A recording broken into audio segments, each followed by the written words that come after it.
Well, thank you so much, Chris, for joining us today from Singapore. I was fascinated about what you and your team are doing and building with WhatIF Foods. So let's kind of start a little bit with your journey and talk about how your career within the food industry and food area sort of really matured into starting WhatIF Foods and kind of take us through that sort of moment where you decided to start your venture. First of all, before I go into answering this question, which probably takes a whole hour to do, before I do so, thank you very much for giving me this opportunity to speak to you, to speak to people that are hopefully listening and find it interesting, maybe a little bit fascinating.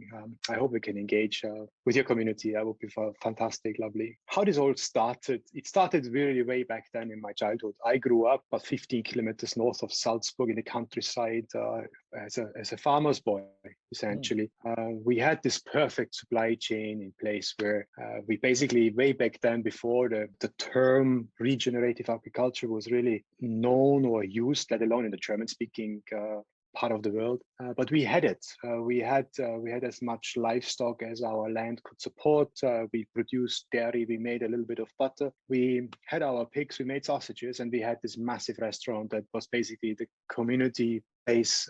Particularly Sundays after church, people come together and have their beer and have their Weisswurst and so on and so forth. So this is how I grew up, and therefore food and agriculture probably is in my DNA right from the get-go, right off the bat.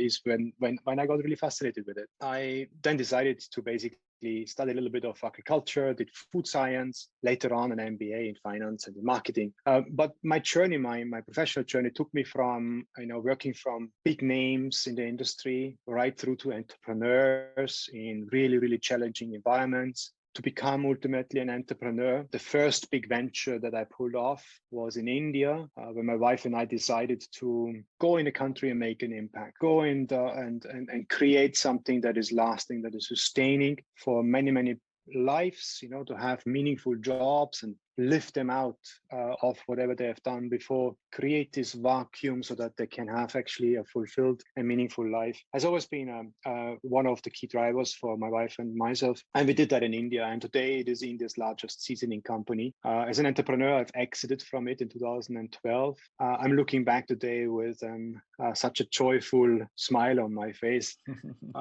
because there are so many memories. We have gone through the startup roller coaster through 2007, 8, 9 financial crisis, really our backs at the wall, not knowing anymore what to do next month and how to finance the organization because of all of these issues that the capital markets really experienced. And us being a startup company, forget retained profits. We never made them before. So it was really, really challenging. It was challenging. I remember there was this time where my wife and I looked at our accounts and we basically said there's not enough money anymore to fly back to Europe. So we have to make it work. So let's plow through this now, So that was really, today I look back and it's an unmatched experience. So anyway, I've exited from a business and I got going trying to say, there's so much broken in the food industry, the agricultural industry, as well as the agro-food industry. There's so much that is actually producing the wrong results.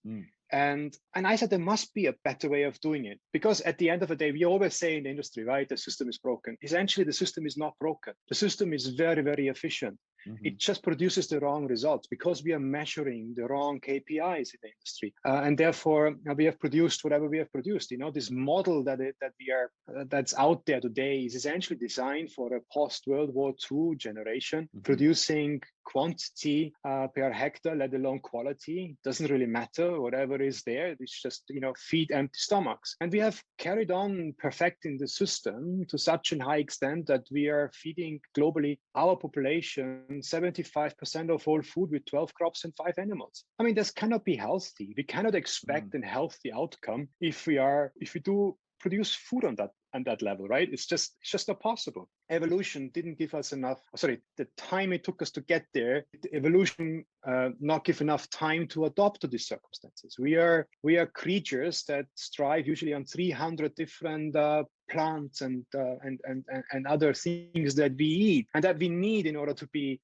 full of life and to be healthy and and be alert as well. If you look at what's happening since COVID with all these mental diseases that creep into our societies, it's because of the mental alertness is not there anymore, and so many other reasons. But anyway, so all of that really, really fascinated me, and I'm for once a person that says, pointing at the finger at others is easy to do. I just don't want to leave this planet once to say you haven't had a good go about it, trying to make something much better. Hence, we have created WhatIF Foods. So WhatIF Foods, if I straight away go into it, if you're okay with it, I'll explain a little bit about WhatIF Foods then. So WhatIF Foods is also an evolution of several different things that we have done. So we started off as a tech and science incubator, but as we actually moved into more and more understanding as to where the supply chains are, what the problems are in terms of sustainability, where the carbon sinks are, how to stop deforestation, how to actually control water footprints, because the intensive agriculture. So for example, irrigation to me is just slowing down a fundamental issue. It is just not resolving it because the water tables keep on falling further down, right? So we have been investigating a lot since we got incepted, and ultimately we became WhatIF Foods. And I think the essence of it all is that WhatIF Foods is based on the notion, the narrative of gentleman called Prof. John Elkington, who coined the triple bottom line, and he's basically the inventor of people, planet, profit as a sustainability tool that can be used in the industry. But in 2018, he came famously out in a Harvard Business Review article to recall his sustainability tool, to basically say, I don't want to stand for it anymore because it produces the wrong results. So it is not WhatIF Foods that says that sustainability in its form that we have talked about it for probably 20 years now, or 30 years. It's just not good enough. It is not our language that we speak alone. It is also even that gentleman who has coined it to start with says that what we do today is just not good enough anymore. And then you could go back and say, what did Einstein say? How did he define insanity? Doing the same things over and over again, but expecting different results is insanity. Isn't that what we are trying to do with sustainability? So it's insane in a way. So we paused here and we basically said, so the system per se has over the decades produced many empty calories. Therefore, people have become overweight, obese, have chronic diseases, heart attacks, strokes, colon cancers. The entire digestive system is just utterly out of balance. Modern nutrition per se, do we really understand the biomes and how they interact with us? We don't. It's just we are not even scratching the surface of that amazing ecosystem that we have in our digestive tract. So this all got us fascinated about things, and we basically said, so the industrial agriculture and food industry is leaving empty lands behind because there's so much deforestation going on, there's so much desertification going on and degradation going on. There are empty villages because people who were growing food on these lands before, that don't have an income anymore, and we've just left them behind, abandoned it. So there's millions being set in motion to try to find work elsewhere. Climate change refugees, OECD has said 140 million people are going to be set in motion. All of that is quite worrisome, right? Especially the fact that if we want to stop deforestation in Southeast Asia, for example, Kalimantan, Sulawesi, Papua New Guinea for palm oil, or in the Amazon region for soy, if we want to stop that, we need to start producing food on the land that intensive agriculture has left behind. And that land has a challenge. It was probably used for monoculturing. It is emptied out. It doesn't have any more life in it. The life in the microbiomes have gone, and so on and so forth. It's deserted. It's empty. And I can throw a few data points in here. Yeah. For one, we have about 2.7 billion people that derive their income directly from agricultural activities on that planet. More than 75% of them are the poorest of the poor. And exactly those are faced with about 53% of their land being degraded, meaning that they don't derive an income from it anymore. So if you are a head of a family and you have 2 acres or say 3 acres, and more than half of it doesn't produce income for you anymore, what the heck are you going to do? Right. You need to fall back to those crops that you can actually sell into a market, because there are no markets for crops that you can So this is a vicious cycle that drives us really, really downhill. So what we are basically saying is we need to find alternative crops. We need to make them appealing to consumer masses, create demand so that we can connect back with these communities to grow food on these land that can be rehabilitated. It can be regenerated. It is a matter of trying to identify that new and supply chain that is not linear and not driven by speculation and not driven by let me say, Wall Street. It is driven by a circular economy. I'm doing today, I reach out to communities for them to grow for the next season, a particular supply for me, and then I'm bringing it forward and make it appealing and hopefully sexy for consumers to hop on a trend. And that is what WhatIF Foods is really all about. It's this holistic thinking about regeneration, because sustainability is not enough. We need to start restoring, else future generations have a very, very difficult time. I think there's so much to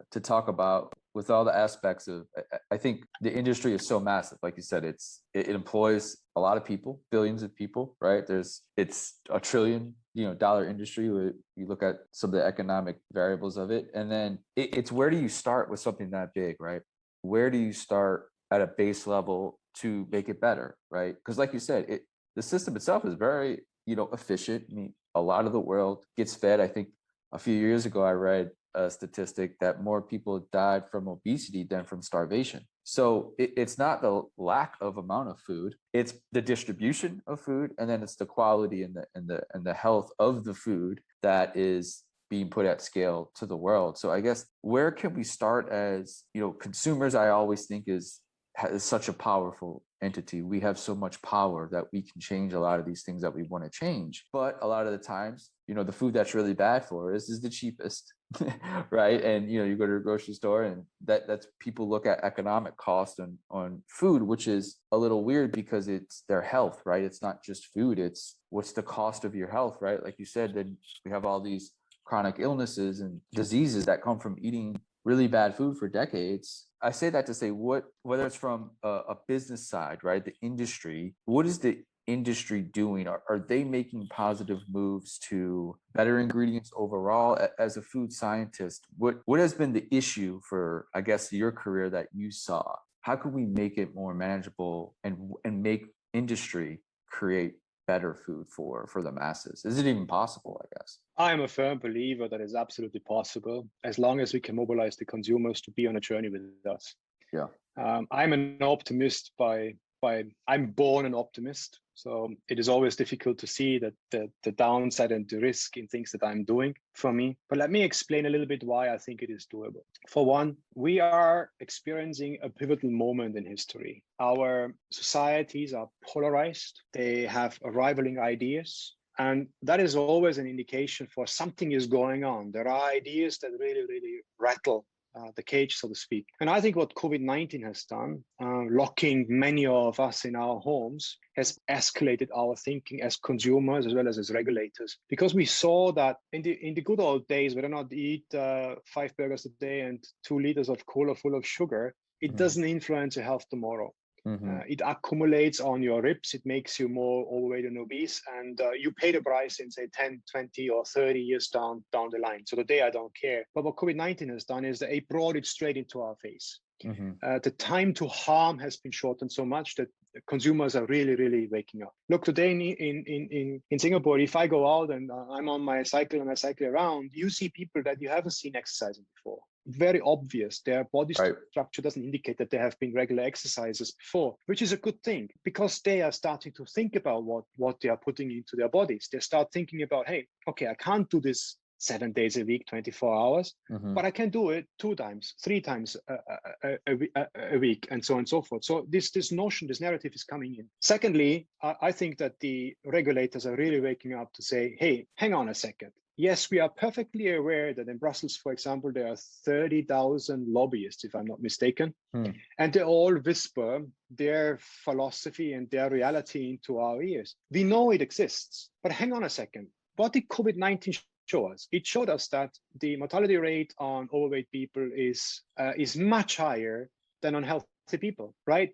So it really showed that if we don't manage the health of our community, the healthcare systems will have an unbearable load in decades to come. And I think regulators are waking up to that fact and say, hey, we need to act here now. Otherwise, we have We are leaving a system behind that probably next generations can't afford anymore. So I think there is change going to take place. And noticeably, I don't know whether or not you're aware, but the European Union, the Parliament of the European Union has rejected the notion of not allowing plant-based milks to be called milk, which is a fantastic move. If I would have been in this podcast with you 10 years ago, I would have said, no chance. The milk lobby, the dairy lobby is so huge, is so powerful, they will just push this through. But it didn't, because the regulators are waking up. So hang on a second. I think, maybe in a couple of years, we see negative labeling coming onto the food that people must be aware of. And probably you have on your crisps a non-functioning heart being displayed because it causes high blood pressures and what have you.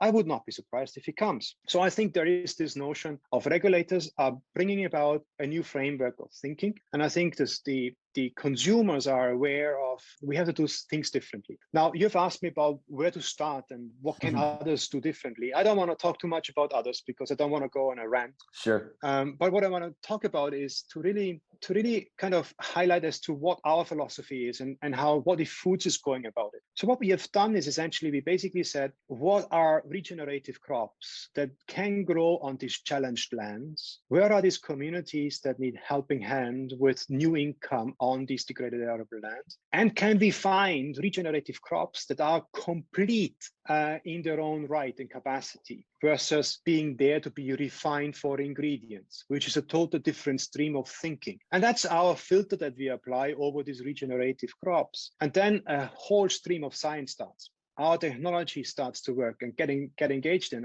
And then we reach out to farming communities, predominantly in West Africa as well as in Southeast Asia, and say, hey folks, there is, for example, a legume that is called the Bambara groundnut. We know you grow it. Hey, if you grow it for that sort of quality, we would be an off-taker for you. Can you actually engage with us? And they say, of course we can, because nobody else buys that from us, but it grows on that land that otherwise doesn't give me an income. And because we do it as directly with these communities as we possibly can, we can compensate that meaningfully, meaning that we actually bring the money where it is needed and not having it somewhere in ivory towers and offices where bonuses are being paid.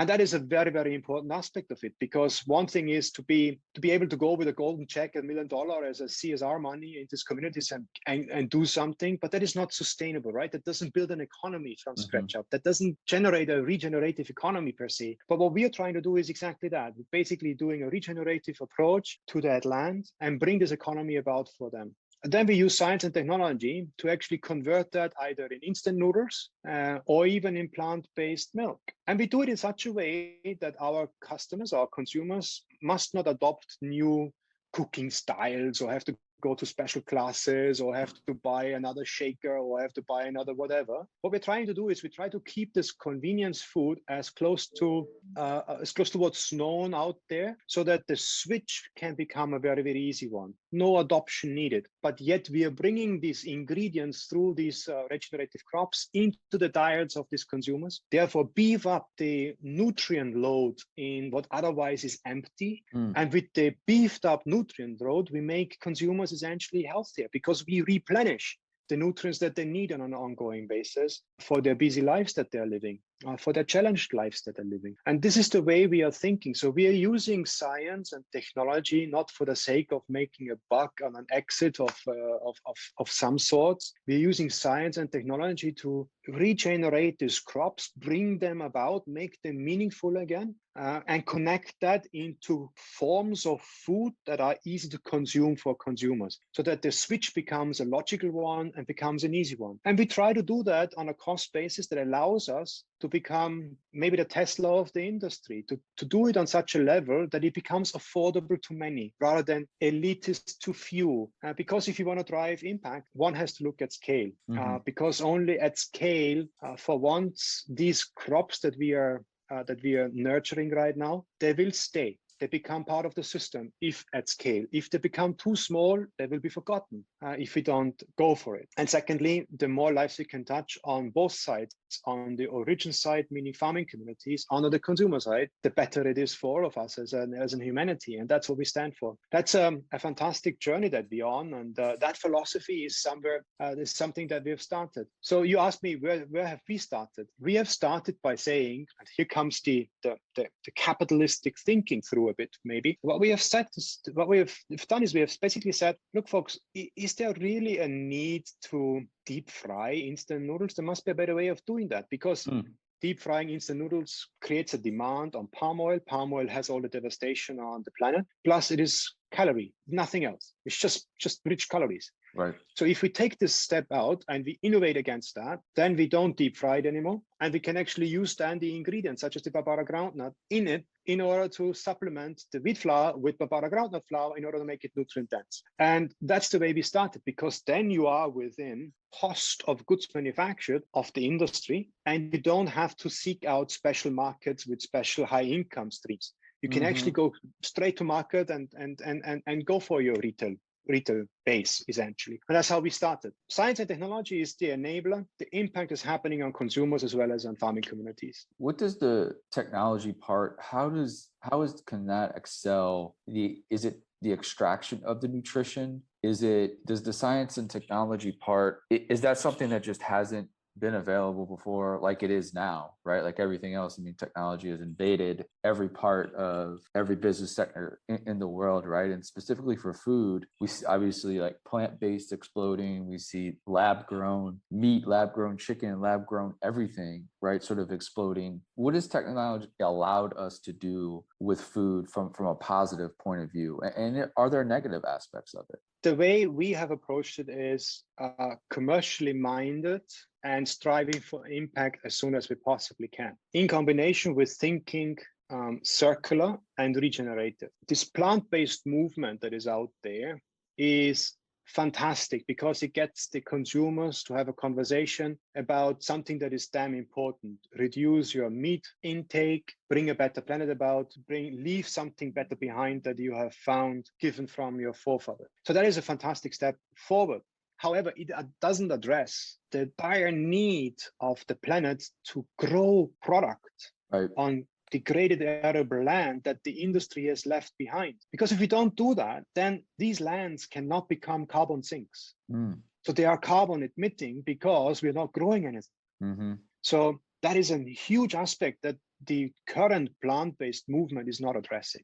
The cell-based movement, to me, I don't want to say, to me, it's a little bit of a high-tech dream. Sure. Yes, they are making fantastic steps forwards. They're producing stuff that is maybe affordable for somebody with a good income. But at the end of the day, they also have a media. Where does the media come from? They're again going back to the same sort of raw materials that are currently in use. Right. So again, we are not addressing foundational regenerative practices. These are not really tackling the problem at the root causes. They are meant to be, they're great steps in the right direction, but they are just not going far enough. And what we have done is, what we are trying to do at least, is we are taking each and every single category by category, and think the category through and say, where do we see a possibility to come in with science and technology to disrupt an aspect of it? It could be, as I said before, non-frying of instant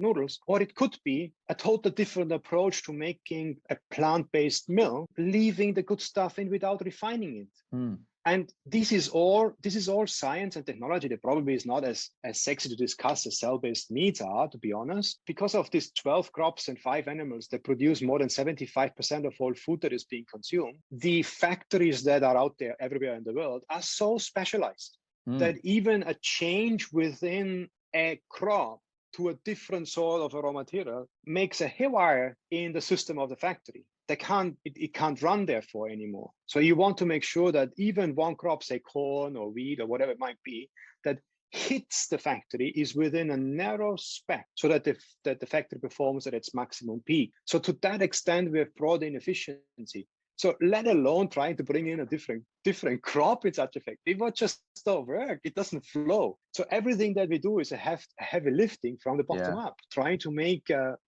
this work with those sort of aspects. So that's a big issue then, because the supply chain is not equipped for change from an ingredient standpoint. It sounds like, right? They're so used to doing certain things a certain way that you almost have to build the hardware to a parallel, right? You have to build the infrastructure to allow these new ingredients to be, not only made at scale, but also distributed at scale. That's a very tough task, right? Because you have to build essentially a foundation for a new era of healthy foods. That's exactly it. So for example, I give you the example of instant noodles. We consume about 105 billion portions of instant noodles. 105 billion portions of instant noodles. And these are manufactured using about 2,500 lines would be my rough estimate, okay? Production lines. Each such production line might be even 100-meter long. Now, just think about the capital that is invested in these lines. Massive. Look at the balance sheets of these companies. There sit tremendous capital assets in the balance sheets. And if you want to actually change them to a new process, it would mean to knock off all this balance sheet, write it off in your P&L. Yeah. So the CTO is going to say, are you bloody crazy? Yeah. You cannot do that, right? So that's a tremendous challenge for all of us. So reformulating, which is a buzzword that I hear every now and then in the discussion in context of sustainability and healthier products, can only go so far. It can only go, reformulating food without really touching all of these capital assets is just getting you so far. It's just one tiny step into a direction, but it doesn't really help you foundationally. And here, as a startup company, we don't have the legacy issue, right? We do not have a legacy brand that has to take care of all these assets, has to take care of a customer base that is so familiar with the product and what have you. We don't have that. We are a new kid on the block. We are offering something different. It's hard work at the beginning because you have to seek them out and find these consumers to are willing to partner with you. Once they get converted, they probably even are your best advocates out there in the market. Word of mouth is probably our best recruitment agent right now in Singapore. And that makes me extremely happy. Back to the conversation that we have had, right? So reformulating and putting food on its head is not as easy as it sounds because you're dealing with a super specialized industry out there. Another example I can give you, disruptive technology for instant noodles is a technology piece that we have actually borrowed from toilet paper. So what have toilet papers in common with instant noodles other than at some point in time they meet? But other than that, they have nothing in common, right? But we have asked ourselves the question, so dehydrating a dough, instant noodles, taking water out, and taking the water out from paper pulp to make tissue paper and toilet paper is technologically a similar challenge.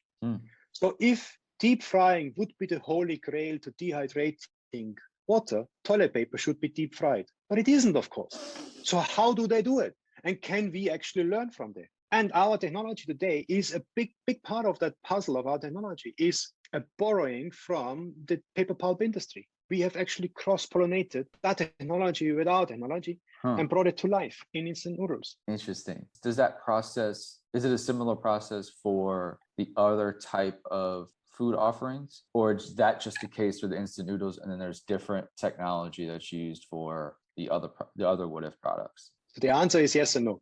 Okay. The yes answer is that yes, we internally have a process that we call Aspire, Discover, Translate, and Size. That sort of is a process that basically starts off by visualizing how we can take a category and put it on its head. What is it that we can do, knowing that we want to do regenerative agricultural practices, we want to reconnect with farming communities, we want to have consumers reconnect with what they eat. All of that is in the back of our mind. But then we ask ourselves the question, so if there are plant-based milks out there, how can we take that on and produce 3.0? What is it that we can do? How do we have to really think differently and not copy somebody else's product? So the reality is that the process is the same, category by category, yet the disruptive technology that we devise is totally different from category to category. It really depends as to where we see an opportunity. It depends to see why do we deep fry? That simple question, why do we deep fry instant noodles? That simple question got us going to say, hey, there is an opportunity here. If we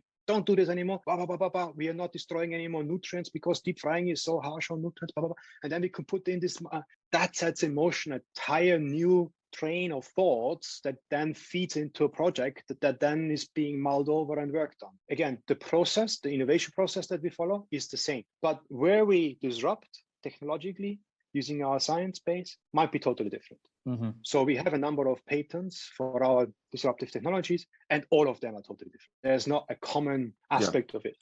So we talked about noodles a little bit. What are some of the other industries or sectors within food that you feel are ripe for disruption? I think you talked about milk, you talked about noodles. Are those the two main areas that you're looking at? Because that is, obviously so scalable across the world. Everybody sort of eats, noodles and drinks milk. Is there something else that you would throw in that bucket that you guys are looking at? So we have started about a year ago, but we're launching our soups and shakes as well as our instant noodles. So the soups and shakes, they're not like canned fresh soups. They are powdered, but they are essentially deriving from a similar philosophy, being plant protein rich and giving you all the nutrients that one needs. Easy to make, easy to cook up and whatnot. So, but those are an extension from an occasion where you can consume it from. So they are an extension from our instant noodles. So we went live with our instant noodles, soups and shakes. We're going live with our plant-based milk.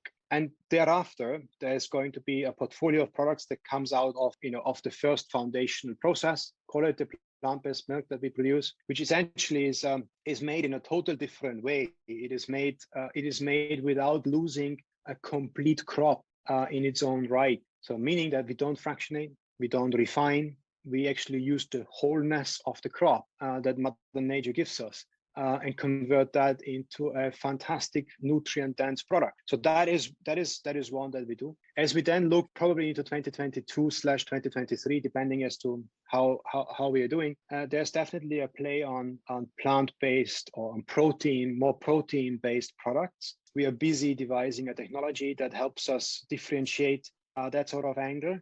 I cannot go into more details of that because if I say protein-based, you know which direction it goes. But again, we are thinking even today's plant-based proteins or plant-based burgers and stuff, we are thinking them through again and say, okay, that is generation 2, fantastic, great. But what comes thereafter? What is it that we can do again? And the process again repeats itself. And then there will be other categories coming along as well. The answer is we have set ourselves the mission to go into the food industry and rethink the making of these categories, category by category, always driven by regenerative crops and how we can bring them back alive and how we can make them palatable and easy to consume, as convenient as possible for consumers to switch over. That is the mission that we are riding on, essentially.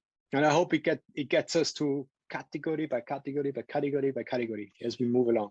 There's a long way to go. What is, if you don't mind, from an ignorance point of view, is like, what is plant-based milk? And even for the milk and noodle side after that, is what are some of the nutrients that we will get now from, food and technology accelerating? What are some of the nutrients now that we can all expect to get versus, these past, decades, it being such lack of nutrients? Like, what does that look like? Like, what are exactly those sort of new nutrients that we would get that we haven't got before? Or maybe it's not new, it's just more of them, right, packed in. It's a super cool question that you ask, a very difficult one to answer. But let me try to step back and talk a little bit about how I see the food industry and how it evolved over the last 150 years. We have essentially reduced our intake to a very, very few raw materials. Mm-hmm. The top 3 crops make more than 60% of all calories that are being consumed. Okay. And the top big crops, they are essentially refined, split apart. Mm-hmm. Think about corn and how many fractions of corn there are and how these fractions find themselves into the food industry. Or think about palm oil. Palm oil is being fractionated into all individual molecules, and then you find it in personal hygiene products as well as in deep fried products and all over the place. So we have developed an industry that essentially has refined for individual molecules or for very, very narrow splits of molecules, very clusters of molecules, in order to be able to do what? To trade globally these products, to transport them and to store them globally. So what does that mean? In earlier days, say 200 years ago, if you would have consumed palm oil, you would have had a dark red palm oil that has a very strong flavor in it. Now, palm oil today is colorless, odorless, doesn't have anything anymore. There's no life in it anymore. So where has this red stuff gone? Well, it's waste. It's animal feed. It's not in our food supply chain.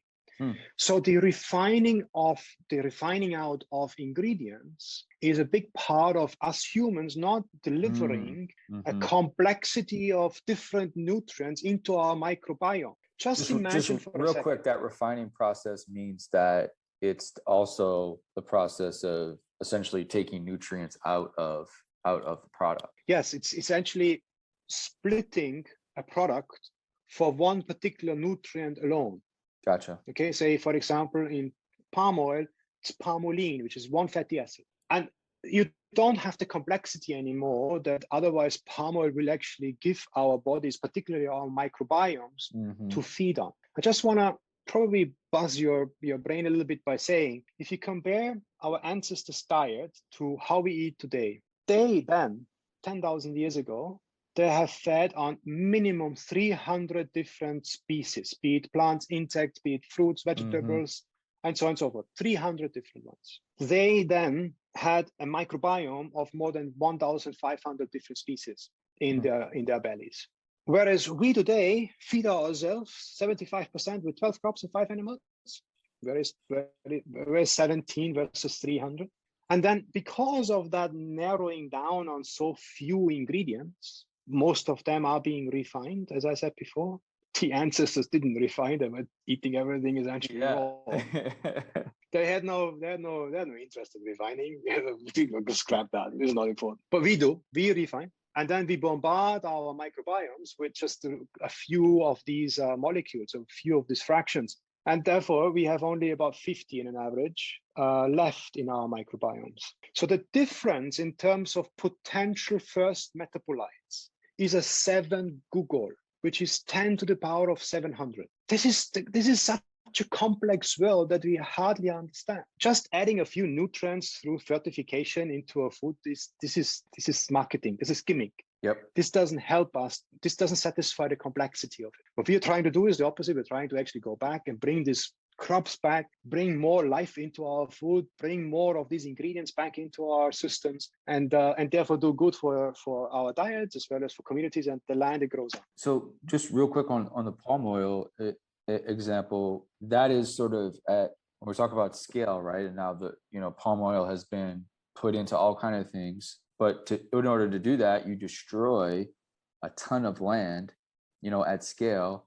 And now when you sort of extracted all the palm oil from this one area, the industry will just move on and leave those farmers and those families now with land that has been destroyed, and their lack of income is now gone. Now they have to migrate, or even worse, they sort of just slowly sort of disappear just because they don't have any form of income and health erodes and all those things. And so WhatIF tries to come in and say, hey, this destruction of land that was done, we think we can come back in here now and sort of grow something that is different, but then is much more sustainable over time. Is that sort of one just tiny? That's exactly what it is. That's exactly what it is. And we have proven it. What used to be a question mark, what if we can come in, is today a reality. We say we are in. What if we can do it that way? Is today we have proven it. So basically, in the humble way that we are still small. So I don't want to portray here a picture that we are a super big company. We are still small, but with our in our humble beginning that we have today, we have proven it that it's possible to energize farming communities to work with us on this land that has been left behind, that is not anymore commercially viable to put in place for the crop it hosted before, and therefore it's left behind. And these communities desperately need a helping hand to bring their farming practices back to where they were, for example, not far away from Singapore in Aceh. This is North Sumatra, just down here. There is an area where it was badly hit by a tsunami. And these communities there have now experienced 3 generations worth of palm oil processing there, palm oil farming, plantations. And what is happening now is that they have even forgotten how to grow their own onions and garlic. So the poorest of the poor are importing even these sort of staple ingredients for the daily cooking from Jakarta, which is, hey, you have the land. It's just, why don't you grow it? Because we don't know anymore how to do it, because we have, our ancestors have handed it over and it got lost. You know, if it is not being done by one generation, it gets lost. And that's what we're experiencing in many, many communities around the world, is that these practices get lost. This ancient wisdom gets lost. This connection with the ground gets lost. And that is sad to see it all go, you know, because at the end of the day, what they then know is going into the forest, cutting trees down, make more of palm oil to sell it to the market again. Right. So therefore, for them to have a meaningful income, for a better livelihood, we need to bring an alternative crop to their land. And that's what we're trying to do. That's what we're doing.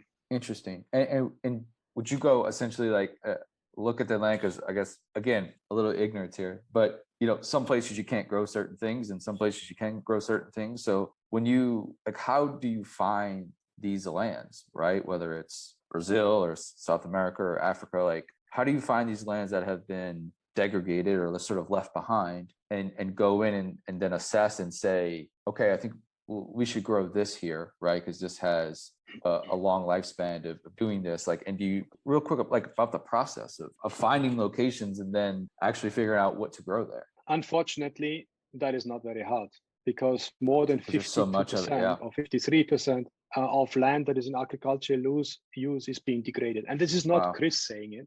Right. You just go to the SDGs. SDG 15, Life on Land, talks about degradation and desertification, talks clearly about 53% of all farming land is being degraded. Wow. So literally you just walk outside of your house, of your door, and you see it. Probably the location where you are in right now, Amsterdam, you will not see it. But otherwise, you will see it. The location that we are in, Singapore, makes us, of course, look beyond Singapore's borders, particularly south and north of us, which is Malaysia north and south of being Indonesia. And here we have land that is just former palm land or former tobacco land, for example, or brisk land that is just not attractive for cash crops as well as commodity crops. So finding the land is literally no challenge. To be honest with you, if you are in that industry, like a few of my colleagues and I are together, we probably have, I don't know, probably 60, 70, 80 years of experience in that industry combined. We have worked with smallholder farming communities before we got started on this. It is not a big challenge to find the land. Neither is the big challenge, therefore, to find the communities, because frankly, if you are a farmer and you have just a few hectares of land, you want to produce stuff on your farm. You just don't want to see it go waste. You want to make sure that the ecosystem is there. You want to make sure that you have trees coming in order to produce the shade that you need, because trees also help you to bring up the water tables again,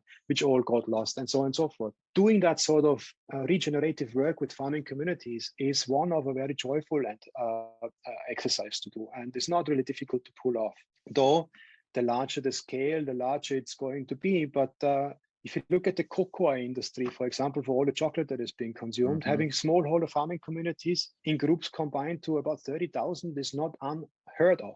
So it's absolutely doable. We have managed, my colleagues and I have managed those sort of projects before, and therefore it's doable. It is, granted, if you're not in the industry and if you don't know where to start, it looks a bit complicated, but at the end of the day, with a few years, a few decades of experience, you're right there at the starting point. So it's not a big challenge.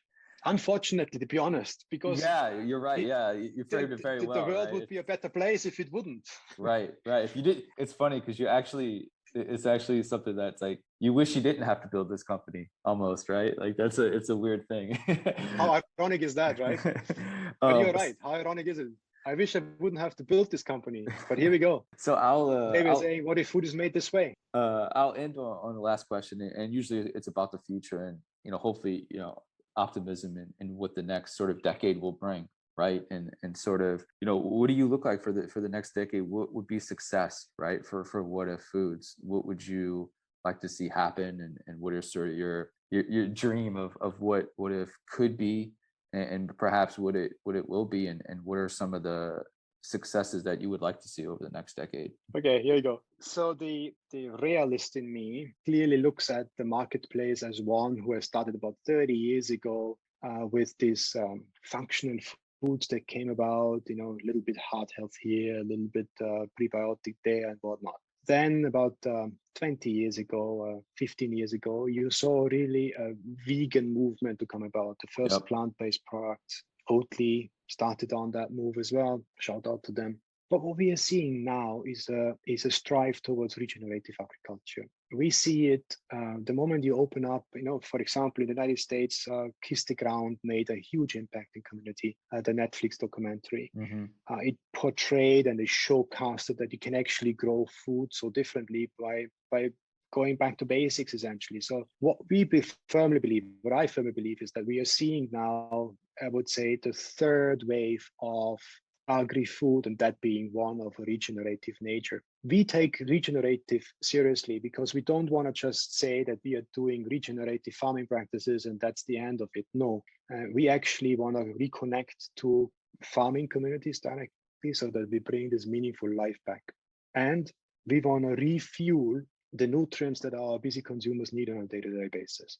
So it needs to be this circular value system that drives our action. And this is what we stand for. If I'm right in my assessment that we are going to see this regenerative agri-food come about in the next sort of decade, then where can it get us to is, of course, only known to someone who reflectively looks at us from 2030 or so, 2035. But here is my dream. My dream is to be able to produce these products on such large scale that even today's big agri-food can't take it away anymore. In other words, the moment we produce this sort of food products on such a scale that it becomes systematic, then we have taken out hundreds of thousands of hectares of land from its degradative state. That to me would be a definition of success. A definition of success would be if then these farming communities who are working on this land, if their next generation would say, hey, this is such a cool work that we are doing here. It connects us so cool to Mother Nature, and it gives me a meaningful livelihood and income. I want to stay. I don't want to move. That to me is a definition of success. Amazing, Chris. Well, thank you so much. I always love talking to people outside my expertise because I get to learn so much. So I hope everybody learned as much as I did as well. So appreciate what you and the team are up to, and best of luck the next decade or so in trying to do sort of food 3.0, if you will, right? As we see science and technology really sort of start to impact and infiltrate our food, which is much needed, right? And the world a healthier world is a pretty drastic change. It hasn't been that way for a while. So I'm sure there would be so many other positive elements that come out of having billions of people be much healthier. Appreciate your time, Chris. Thank you so much. Thank you for having me.